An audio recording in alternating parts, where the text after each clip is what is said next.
السلام علیکم ورحمۃ اللہ وبرکاتہ۔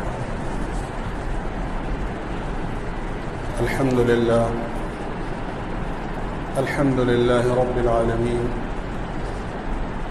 والصلاة والسلام علی اشرف الانبیاء والمرسلین وعلی آلہ واصحابہ اجمعین۔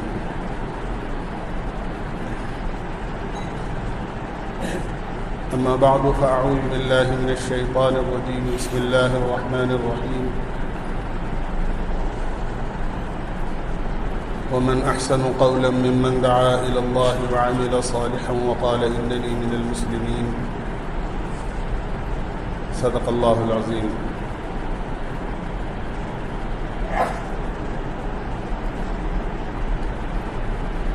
میرے بھائیوں، دوستوں، عزیزوں اور بزرگوں،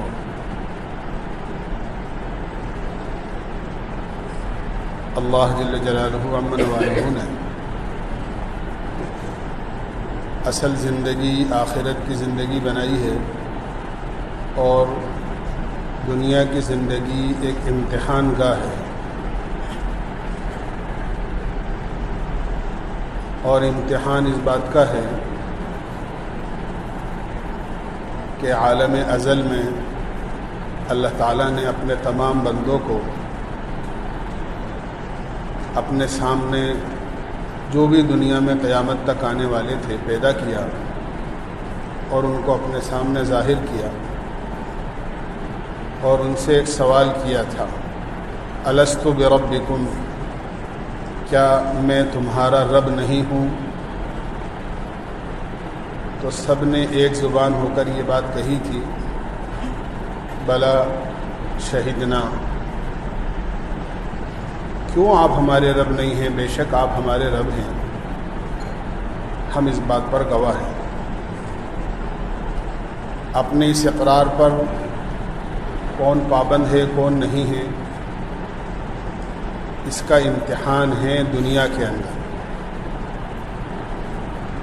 اور اس آزمائش کے لیے اللہ تعالیٰ نے دنیا کے اندر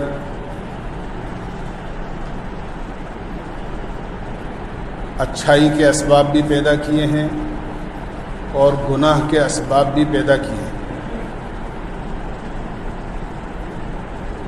اور امتحان ہے کہ آدمی گناہ کے راستے کی طرف جاتا ہے یا آدمی نیکی کے راستے کی طرف آتا ہے۔ اسی لیے حدیث پاک میں آتا ہے، جب بھی کوئی بچہ پیدا ہوتا ہے تو اس بچے کے ساتھ ایک فرشتہ پیدا ہوتا ہے اور ایک شیطان پیدا ہوتا ہے، اور ساری زندگی وہ فرشتہ اور وہ شیطان آدمی کے ساتھ رہتے ہیں۔ حدیث کی بات بتا رہا ہوں، مشکاہ شریف کی حدیث ہے۔ فرشتے کا کام یہ ہوتا ہے کہ وہ ہمیشہ اچھی بات کی تلقین کرتا ہے، اچھی بات کی ترغیب دیتا ہے، اچھی بات کے خیالات اور نیکی کے خیالات دل میں پیدا کرتا ہے۔ یہ فرشتے کا کام ہوتا ہے۔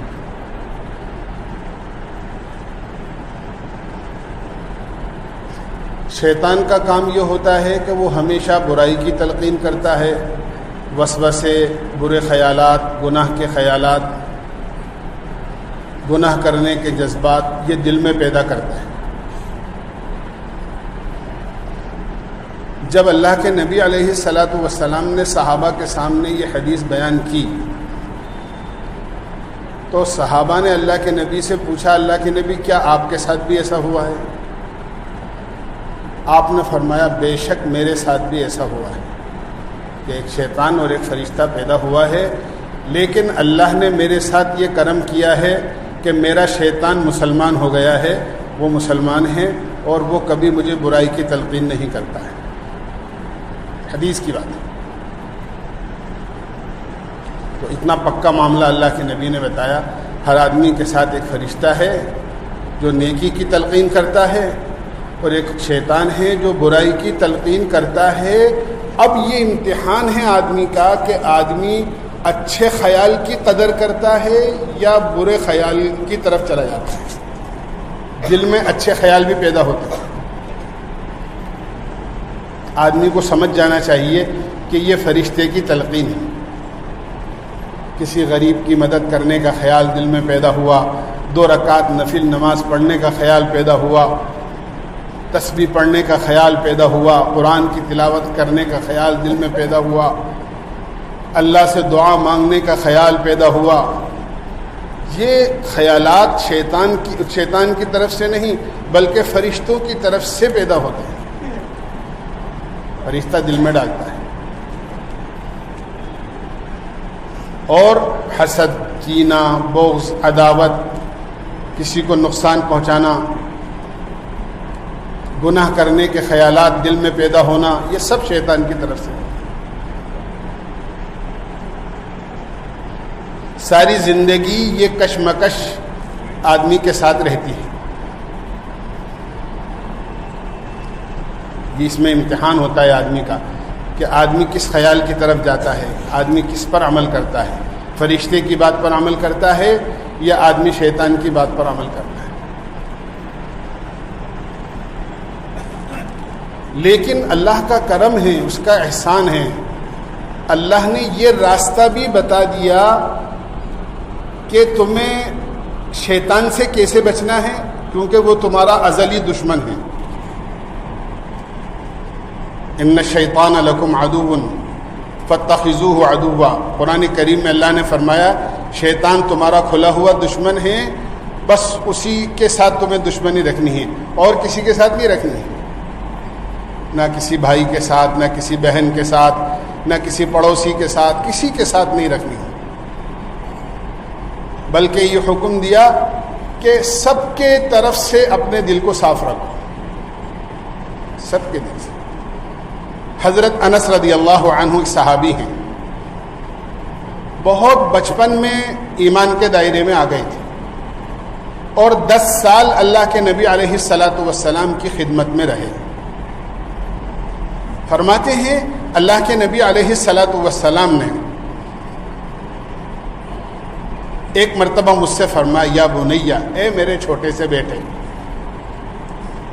آدمی محبت میں جس طرح اپنے بچوں کو بلاتا ہے، آپ نے فرمایا اے میرے چھوٹے سے بیٹے، میں تمہیں ایک نصیحت کرتا ہوں.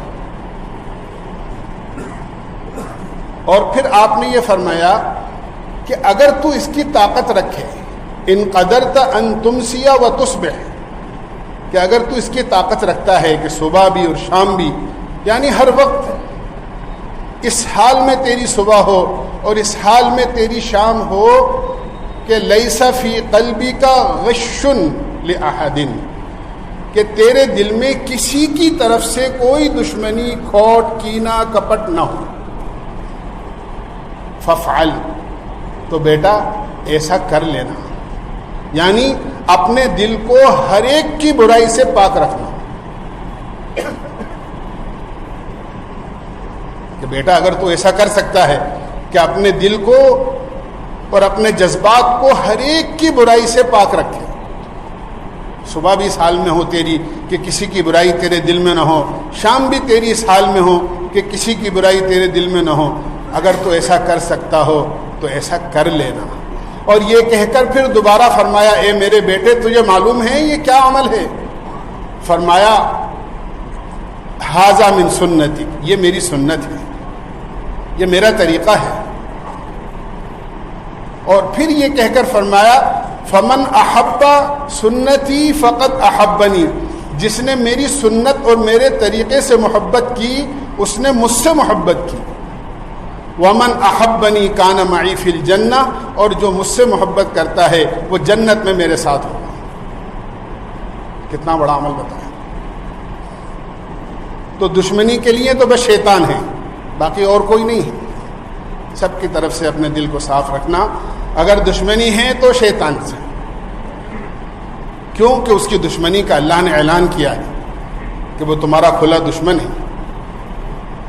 اس سے ہمیشہ بچتے رہنا. ایسا نہ ہو کہ تم فرشتے کی بات چھوڑ کر شیطان کی بات کے چکر میں آ جاؤ.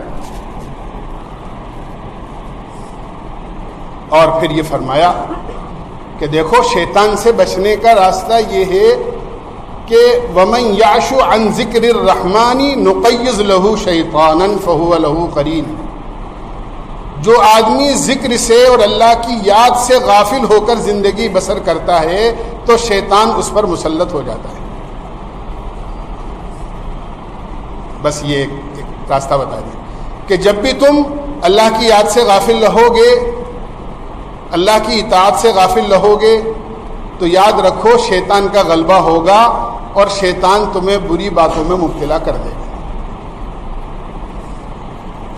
تو گویا اگر اس کے مکر و فریب سے اور اس کی دشمنی سے اور اس کے برے خیالات سے اور اس کے برے وسوسوں سے تم اپنے آپ کو بچانا چاہتے ہو تو اپنے آپ کو اللہ کی یاد میں مشغول رکھو.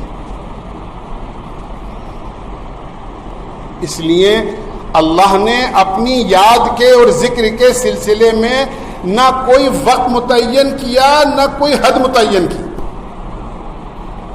آپ دیکھو جتنے احکامات ہیں اس کا ایک وقت ہے اور اس کی ایک حد ہے. نماز کا حکم ہے تو فرمایا تمہیں ظہر میں 4 پڑھنی ہے، اور اگر اسی وقت میں جمعے کا دن آ جائے تو خبردار 4 نہیں بلکہ 2 پڑھنی ہے. اگر تم جمعے میں 4 پڑھو اور ظہر میں 2 پڑھو تو یاد رکھو نہ تمہاری وہ 2 ہوں گی نہ تمہاری وہ 4 ہوں گی. ایک حد متعین کر دی کہ دیکھو 4 پڑھنی ہے. 4 کی 5 بھی نہیں ہوں گی اور 4 کی 3 بھی نہیں ہوں گی. جمعے میں 2 کی 4 نہیں ہوں گی، 2 کی 3 نہیں ہوں گی، 2 ہی پڑھنی ہے. فجر میں 2 ہی پڑھنی ہے. حالانکہ سب سے فراغت کا وقت ہوتا ہے لیکن فرمایا نہیں 2 پڑھنی.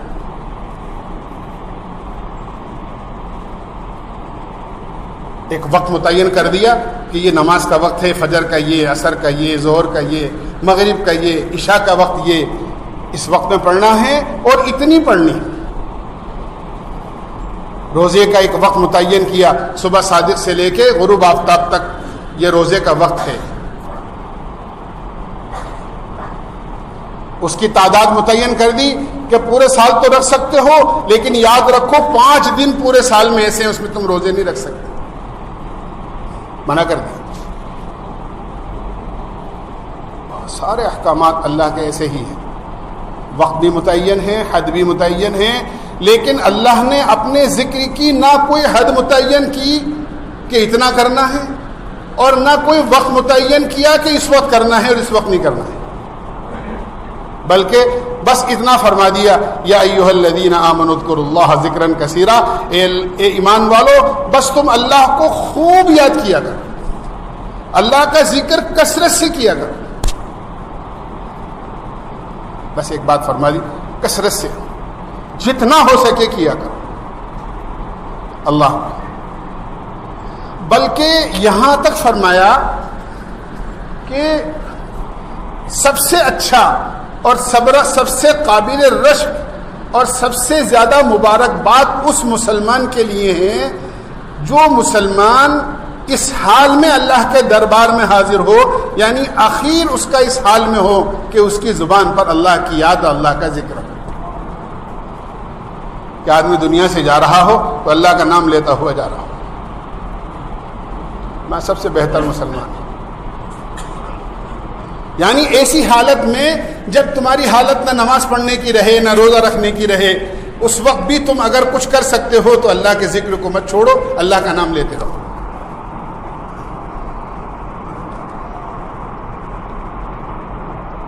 بالکل اتنا کھلا ہوا معاملہ، خوب یاد کرو. اور پھر اس میں اتنا بڑا فائدہ کہ جس کی تلاش آج پوری دنیا میں ہر انسان کو ہے. آج ہر انسان سکون کا متلاشی ہے، سکون مل جائے. اس لیے کہ ہر آدمی کو کوئی نہ کوئی ٹینشن ہے.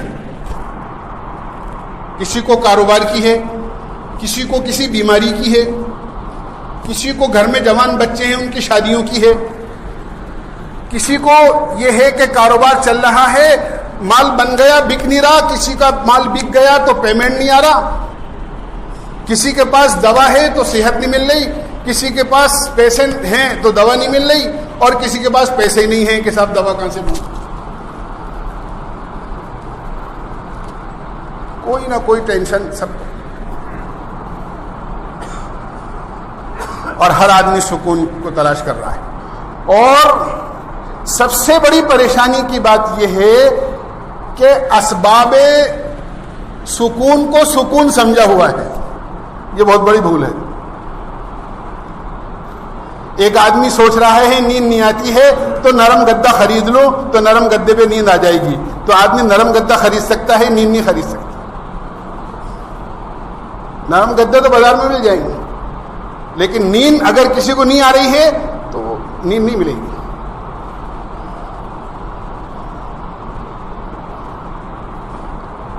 ایک آدمی نابینا ہے تو چشمہ تو خرید سکتا ہے، روشنی نہیں خرید سکتا. آدمی پیسوں سے بازار سے دوا خرید سکتا ہے، شفا نہیں خرید سکتا. شفا اللہ کے ہاتھ میں ہے. بازار سے کتابیں خرید سکتے ہو، علم خرید نہیں سکتے ہو. تو آج اسباب کو آدمی یہ سمجھا ہوا ہے کہ ان سے مجھے سکون مل جائے گا.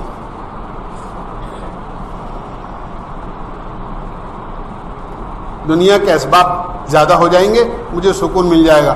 حالانکہ جن کے پاس اسباب زیادہ ہیں وہ دنیا میں سب سے زیادہ بے سکون ہیں.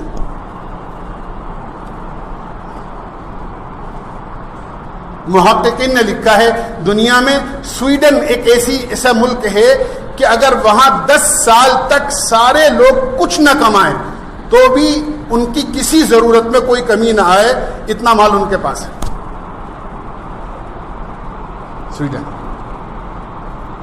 لیکن سب سے زیادہ بے سکونی، ٹینشن اور پریشانی کے اندر خودکشی کرنے والوں کی تعداد پوری دنیا میں سویڈن کی ہے.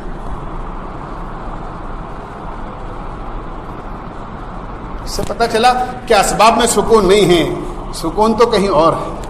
جہاں سکون ہے وہاں تلاش نہیں ہو رہی، اور جہاں سکون نہیں ہے وہاں تلاش ہو رہی. قرآن کریم کا جو اللہ کی پاک اور سب سے سچی کتاب ہے، اس میں اللہ کا اعلان ہے الا بذکر اللہ تطمئن القلوب، کہ اللہ نے اپنی یاد میں سب سے زیادہ سکون رکھا ہے اور دلوں کا اطمینان رکھا ہے. یہ اللہ کا اعلان ہے. الا بذکر اللہ تطمئن القلوب، کہ اللہ کے ذکر کے اندر، اللہ کی یاد کے اندر دلوں کا اطمینان ہے.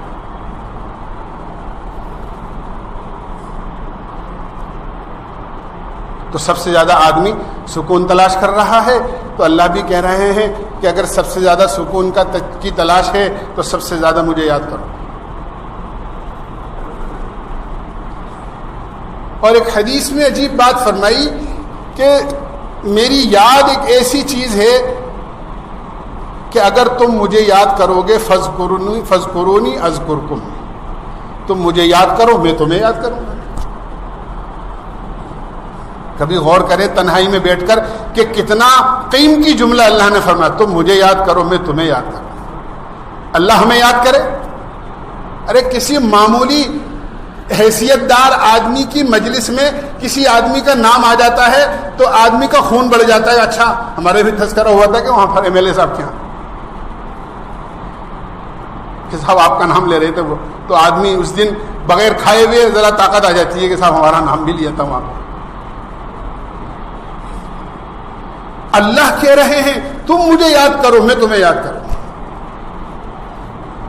تم دل میں یاد کرو گے میں اپنے دل میں یاد کروں گا. تم مجمع میں میرا ذکر کرو گے مجھے یاد کرو گے، میں اس مجمع سے بہتر فرشتوں کے مجمع میں تمہیں یاد کروں گا.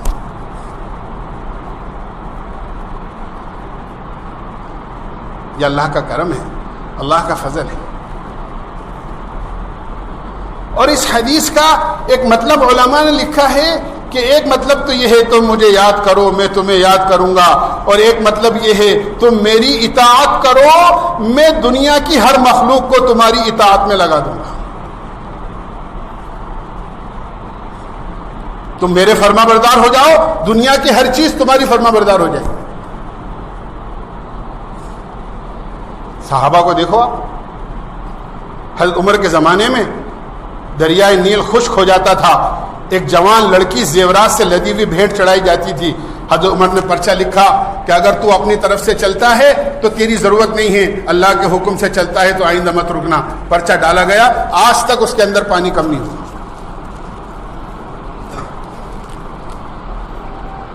یہ کوئی قصے کہانی نہیں ہے، حدیث کی بات بتا رہا ہوں. حضرت عمر کے زمانے میں زمین میں زلزلہ آیا، حضرت عمر نے کوڑا ہاتھ میں تھا، زمین پر مار کر فرمایا عمر جیسا منصف اور عادل اس زمین پر بستا ہے اور تو ہل رہی ہے. تو زمین رک گئی. زمین بھی تابع ہے، آگ بھی تابع ہے، آگ نکلی اور واپس لوٹا دی اس کو. مسجد نبوی کے ممبر پر خطبہ دے رہے ہیں اور میلوں فاصلے پر ایک صحابہ کا قافلہ گیا ہوا ہے، پیٹھ کے پیچھے سے دشمن حملہ کرنے والا تھا. حضرت عمر نے خطبہ دیتے فرمایا یا ساریۃ الجبل. سامنے خطبہ سننے والے مجمع حیران ہیں، عمر کیا کہہ رہے ہیں ایک دم سے، ساریہ یہاں کہاں ہے؟ ساریہ تو میلوں دور پر ہے. اور وہاں ساریہ سوچ رہے ہیں عمر یہاں کہاں سے آ گئے ان کی آواز. لیکن جیسے پیچھے مڑ کر دیکھا کہ دشمن حملہ کرنے والا تھا، سارا قافلہ ادھر متوجہ ہو گیا، دشمن پیٹ پھیر کے بھاگ گئے. مہینوں کے بعد میں جب وہ قافلہ واپس آیا تو کہنے لگے عمر ہم نے تمہاری آواز سنی تھی، وہاں ہوا بھی تابع ہے، آگ بھی تابع ہے، زمین ہر چیز تابع ہے. کیوں کہ وہ اللہ کے تابع تھے، وہ اللہ کے فرما بردار تھے، تو دنیا کے ہر مخلوق فرما بردار تھے. آج ہم اللہ کے فرما بردار نہیں ہیں تو ہماری تو اولاد بھی ہماری فرما بردار نہیں.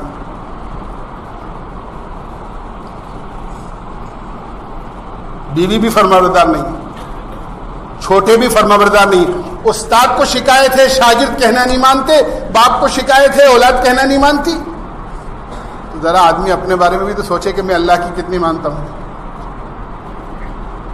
اللہ کا فیصلہ ہے. تم جتنی میری اطاعت کرو گے، جتنی میری فرما برداری کرو گے، میں تمہیں اولاد ہی نہیں، بیوی بچے ہی نہیں، تمہارے نوکر اور خادم ہی نہیں، ہر مخلوق کو تمہارا تابع دار بنا دوں. اور ایک معنی یہ بتایا کہ تم جتنی میری عزت کرو گے، فاذکرونی اذکرکم، جتنی تم میری عزت کرو گے میں لوگوں کی نظر میں تمہاری عزت بڑھا دوں.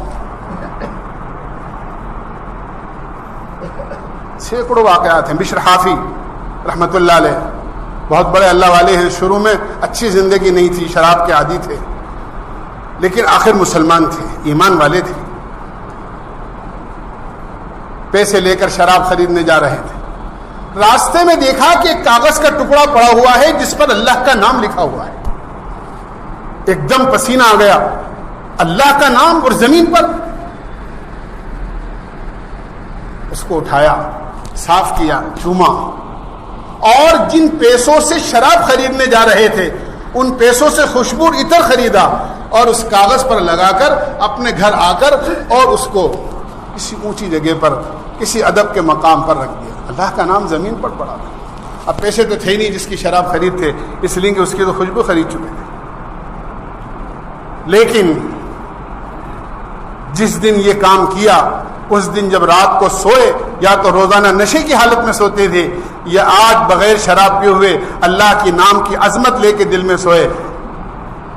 خواب میں بتایا گیا اللہ نے تمہارا شمار اولیاء اللہ میں کر دیا ہے. یہاں تک کہ بشر حافی کا نام بہت بڑے اللہ والے، بہت بڑے اللہ والے، کہ اللہ کے نام کی عزت کی، اللہ نے ساری دنیا میں عزت کر دی. یہ چیز ہے کہ اللہ نے اپنے نام کو کثرت سے لینے کا حکم فرمایا ہے کہ میرا نام کثرت سے لو، مجھے یاد کرو، تمہارے سارے مسئلے حل ہو جائیں گے، تمہارے سارے مسئلے. اور پھر اللہ کو یاد کرنا صرف زبانی عمل نہیں ہے بلکہ اس کا تعلق دل سے ہے. اسی لیے اللہ نے اس کا سب سے بڑا فائدہ دل میں رکھا ہے. الا بذکر اللہ تطمئن القلوب. خبردار کان کھول کے سن لو کہ ذکر میں اور اللہ کی یاد میں دلوں کا اطمینان ہے. تو یہ ایک دل سے تعلق رکھنے والی چیز ہے. تو فرمایا اللہ کو یاد کرنا اس لیے ہے تاکہ ہم اللہ کو یاد رکھنے والے بن جائیں.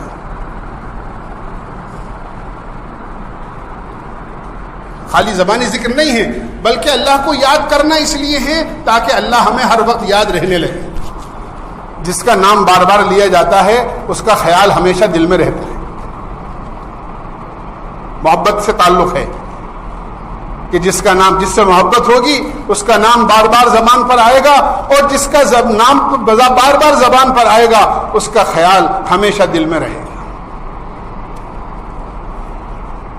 بس یہی مقصود ہے کہ آدمی ہر وقت اللہ کے دھیان کے ساتھ زندگی بسر کرے، ہر وقت اللہ خیالوں میں اللہ تعالیٰ کی ذات رہے۔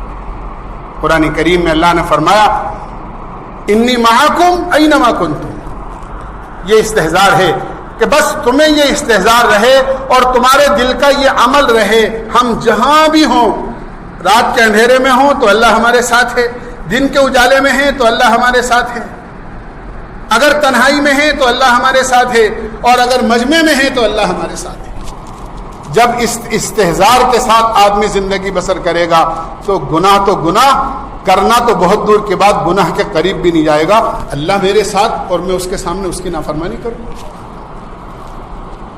جب بیٹا باپ کے سامنے نہیں کر پاتا ہے غلطی، اور شاگرد استاد کے سامنے نہیں کر پاتا ہے غلطی، اور نوکر مالک کے سامنے نہیں کر پاتا ہے غلطی، تو یہ بندہ اللہ کا استحضار ہوتے ہوئے کہ میرا اللہ میرے ساتھ ہے، میں غلطی کیسے کروں؟ تو نافرمانیاں ختم اور نیکیاں ہی نیکیاں اور بھلائی بھلائی باقی رہ جائے گی۔ یہ راستہ بتایا کہ اللہ کا ذکر کرو تو شیطان سے حفاظت، اللہ کا ذکر کرو تو دلوں کا اطمینان، اور اللہ کا ذکر کرو تو اس شہنشاہ کے ہاں تمہارا تذکرہ ہوگا۔ اللہ ہمیں سمجھنے کی اور عمل کی توفیق نصیب فرمائے۔ وآخر دعوانا